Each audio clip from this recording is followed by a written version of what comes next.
Welcome back on board the Starship. I'm talking with Miles Johnston. Now, before the break, we were talking about Bill Newhouse, and you said that he interfaced or communicated with this ET called J-Rod. Now, a lot of people will say, well, a load of bunk. Now, do you take him on his word with that, I Miles? take him on his word so because why would they allow some engineer who's to the overall project isn't probably that important on the project? He was very important for that because there's some more information about Newhouse where he was involved with some crash retrievals. Mm-hmm. Now the thing about Newhouse is, and this is quite important, in that he was able to describe. He describes a lot of the classification levels. Yes. Also described that Area 51, that Dreamland complex, is effectively its own country, and it's run by an elite. Okay? This is where the president is only on level 19, and there's 30 odd different. But the thing about it is, I think this is quite important, is that he described how specialists in whatever section that you were involved with, be it avionics or commuting or whatever you are, that you would get, for instance, 100 of those guys, top-notch guys, qualified to the bee's knees, top-level clearance, and they'd actually be told, right, you're going to meet an alien. This is what they look like. This is what all sorts of information. But out of that lot, a very small amount could physically stomach, actually physically, mentally handle the actual encounter with the ETs. Right. And that's down to how your brain works and how the biophysical electrical field that a being generates access and hits you when you first meet them. And only very few people could actually deal with that. And that, I think, is one of the most significant connections. So did Newhouse claim to have actually set eyes on this ET? Yes, he worked with them, and he actually hand drew a drawing of J-Rod. Now, I've got that on the front cover of Basis 2 Take 2. And the point about J-Rod is it's got the round eyes. Yes. So what I'm suggesting possibly is what he was working with was maybe one of the generated life forms that Barry King talks about, because Barry King talks about grey-type ETs with round eyes. Now, the one thing about on that drawing quickly is that the hands of the ET are very well developed and strong. So are we dealing with some kind of crossbred human here and not an ET? And those are the questions which need answers. So what did Newhouse say in this interview? Did he say that it might have been some kind of genetically engineered life form? He didn't mention anything at all about that. In fact, I wasn't able to get a really good interview with him about J-Rod. This was an impromptu thing. I got about 40 minutes with him. It's the only 40 minutes that he ever talked about on camera in any detail. Now, I think there's one or two. There might be one thing that he spoke to a Spanish people on, but that's it. And Bill, I got to know Bill for many years, but he passed away about last year. But he is featured in the book Disclosure Through Limited, Camouflage Through Limited Disclosure, and that was released last year. Yes. And did he actually mention how communication took place? Whether it was telepathic or through language? No, but he did mention the spiritual side of the history behind the Greys. He concentrated on the Greys. Right, we'll come on to mind control later on in the interview, Miles, but I just want to stick with the UFO subject for a little while and talk about Larry Warren. Now, Larry Warren was one of the American airmen at Rendlesham Forest Base when the 1980 UFO event occurred. Now, can you tell us a little bit about Larry? Because you interviewed him, I think, in round about 96, and you also interviewed him last year. What part did he play in the whole Rendlesham story? Well, essentially, Larry was the whistleblower that kept the Rendlesham Forest incident alive. And if it wasn't for Larry's whistleblowing, but he was talking on behalf of both himself and his roommate and other people who only until quite recently have now actually stood forth and actually stated. So in many respects, he was talking sort of third party, but he kept the fire burning on this. I mean, I remember hearing him on the Art Bell show before that became Coast to Coast AM, and he came up with immense details. And in fact, before I actually interviewed him, he was physically having an interview with a reporter from the Times newspaper. Yes. And the detail and information that he came out about the base and about all the sort of things that were going on there was very, very intense. So that interview that I got, it was the first time, I believe, that it was announced where the UFOs, whatever they were targeting a massive stockpile of strategic nuclear weapons, which the British government didn't know about. And this was at the RAF Woodbridge and Bentwaters base, where the UFO, again, we don't know what it was, but it targeted and actually neutralized those weapons. It shot a beam down into, into the nuclear and facility. that was actually Charles Holt, the deputy base commander, has now come and backed him up and actually saying, he said that at a Washington Press Club. Yeah. Gary Heseltine was working with him on a film script, and Charles Holt came out with that press release just over a year ago, and as you say, he took part in a press conference at Washington DC. Yes. And there's also James Peniston who has taken part in Washington DC press conferences as well, and their statements, solid statements, are very difficult to dispute. These are reliable witnesses. But from the Larry Warren point of view, if he hadn't kept that case going, that case could have died. So he's an important character, and at that time in '96, for him to come up with that was very rare. Brenda Butler was who was one of the most important investigators of the Rendlesham Forest thing. She's on the ground. She's continuing research there to this day. The area has got multiple strange events happening, and they went into the base with Matthew Williams, who was one of my. We cooperated in that era of UFO research on certain interviews. I've actually heard accounts that there were 80 airmen witnessed the craft. I mean, this is a huge event. There were like 3 landed UFOs. Yeah, what really disappoints me, Miles, about the Rendlesham cases is the BBC's coverage of it. They had an article on their website where they were just completely and utterly debunking it, and they hadn't consulted any serious UFO researchers on that.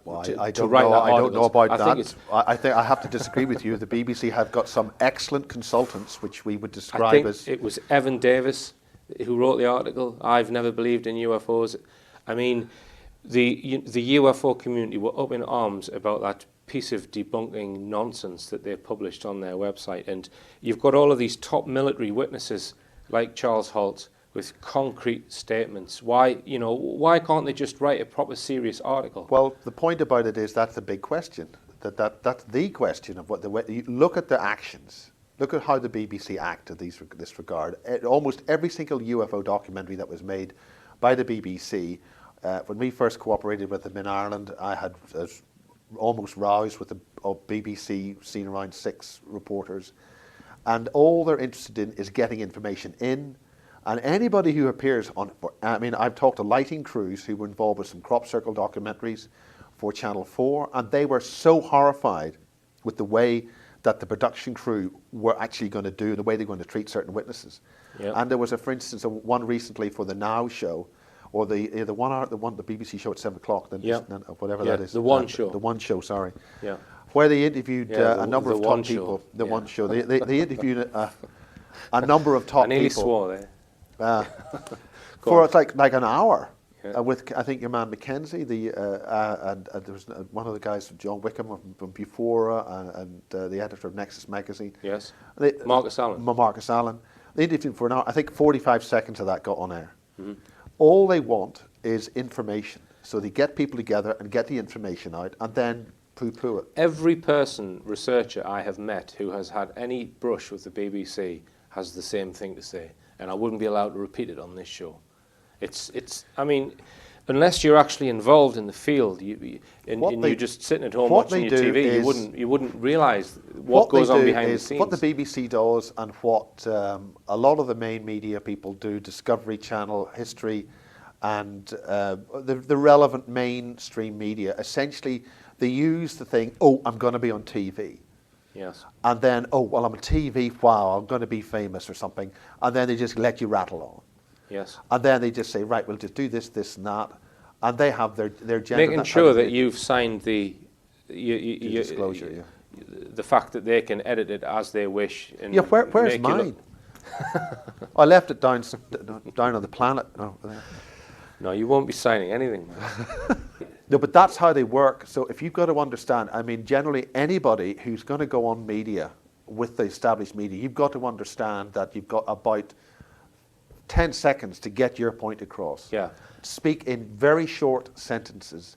Don't, and then just get the point across, so no matter what they do with their editing, that point is the only thing they can get across, or they don't use it at all. Yeah, I mean, and Miles is in a very good position to comment here, because Miles actually works for a large media organization and has a technical role in that. So he knows just how things are edited and chopped and, you know, squeezed down to a soundbite, really, aren't they? And again, you've got to understand that with television or whatever it is, you've only got a few seconds, or radio. Just get your point across very quickly, and that's it. Yeah. Unlike our show. Unlike Right then. Now, you produced a documentary, Miles, called, what was it called, 777? It was O to Catch a Circle Maker. Oh, yeah. O to Catch a Circle Maker. It was about the 777 crop circle, which was probably one of the most famous crop circles ever, which appeared on the 7th of the 7th, 07. And there's this film footage, allegedly, of the thing appearing very suddenly. Very the simply, Win Keach footage, which I actually met Win Keach. Now, let's describe Win. Win is a brilliant researcher, and he witnessed a crop circle actually happening, and he had his camera running. But in the mid-90s, cameras were simply not sensitive enough to pick up that information. Actually, you just got a black screen. Basically, Win was on the hill, looking down in pitch dark, very low light. He had a number of cameras of 3 o'clock in the morning or something. So yeah, he had a number of cameras of different sensitivities. And he was there with a guy called Gary King and his girlfriend, and they were simply just watching, as many people have done, Japanese TV crews have done, etc., for many, many years. The crucial thing about this is there was some kind of an EMP, or that's an EMP, a pulse. An electromagnetic pulse. And There was all his cameras, a blip on the camera. all his cameras, all 4 of the standalone cameras, and his even the mobile phone, everything was shut down. And said, what has happened here? So some kind of EMP shut down all his cameras. Now, up to that point, they're just looking at the cameras, they're just recording the cameras. They can't really see anything. It's pitch dark, so all this analysis has to happen afterwards. But the shock thing was the pulse. So by the time he gets all the things going again, the light's slightly changing. It's now getting, I think, something like 10 or 12 minutes past 3 in the morning. There's a slight change in the light, and they can see something in the field. A big crop circle is there. Yeah. Now, it then became, the lights are beginning to come up because it's July, and they could just start seeing things. So they were able to run down into the field round about 3:45. That's Gary, and they actually saw this crop circle. Yeah. Now, I know that I've been told by David Caton that they were in that circle, and they have seen the classic board marks throughout that circle, which proves it's man-made. Well, this is the That's whole what I've been point. told. This is the whole point. I'll say now I've met the people who made the formation. Yeah. Now, the point about it is that this is a classic case of where it does not matter who the crop circles are. This is what I mean by mind control and the manipulation of human consciousness to generate false realities. And that is where the key to this whole thing is. Right. The one thing we do with crop circles is it doesn't matter who makes them or how they're made, we look at them. Well, what if it's MI5 that are making them, which is what, not the MI5 aren't making them, but I call them I'm MI6, convinced MI6 that somehow the funding is going to the person, the linchpin that I spoke about in my film, and perhaps that pulse is maybe when they've got their team on the ground and they're about to do the circle, maybe they trigger a pulse just to knock out any cameras that happen to be there. The point is there was another researcher, there's a whole other experiment done by a Dutch university, and all their cameras were destroyed, ripped open, film cameras. Now the point is, this is very, very important. Another researcher, Andy Buckley, was in the field and he had a Geiger counter, and he was in that crop circle, and there was an Apache helicopter just doing some flying, and again, the army are there, they're flying their helicopters, and they're also doing other stuff, because during that press conference which I filmed, when all that happened, again, certain things happened to stop me getting to that press conference. I was aware of. But anyway, there was a press conference when the stuff was released, and an initial analysis by award-winning Terry Toftanis was announced, and it looked then that this was actually a genuine crop And circle. this is all covered in your film. This is covered in the film. To catch but the a point circle is maker. that the helicopter, with the radiation from the helicopter, when I tried to get that video into the computer, 3 times my computer stopped, Right. which means there's still active material on the VHS tape from that radiation, whatever that was, which still worked almost a year later Right. to shut the computer down. Just to one other point to make, having me said, oh, well, this was a man-made one, I am not saying that every single circle is man-made. I just want to say that circles that David Caton and Robert Hulse have filmed clearly show that they cannot have been planked, and that's in my film, Crop Circles, the hidden truth. It doesn't matter who makes them or how they're made. Well, somebody is fiddling with our perception. In my opinion, Miles, it's fairly simple. There is an unexplained phenomenon, which is possibly ET, possibly that our military are interested in and want to keep everyone away from, and that's why they have sponsored the crop circle makers. So there are 2 separate phenomena. Oh, definitely, there are elements to muddy the waters there. Yeah. But the point is that whatever happened in that field that set off Andy Buckley's Geiger counter when that Apache was flying over that man-made crop circle, months later, on an analog VHS tape, there was something still there, a sub-code message, All right. which shut down my computer 3 times. So the only way I could get that picture of the Geiger counter working, get it into the computer to do the edit, and I lost 4 hard drives doing that. Right. I lost 4 hard drives, and I had to use backup data to get that thing completed. There is still a subcode message in there which was actively activated to shut down my computer. The only way we could get round that was to use active thought to overcome it. All right, then, Miles. Well, we're going to talk about mind control after the break.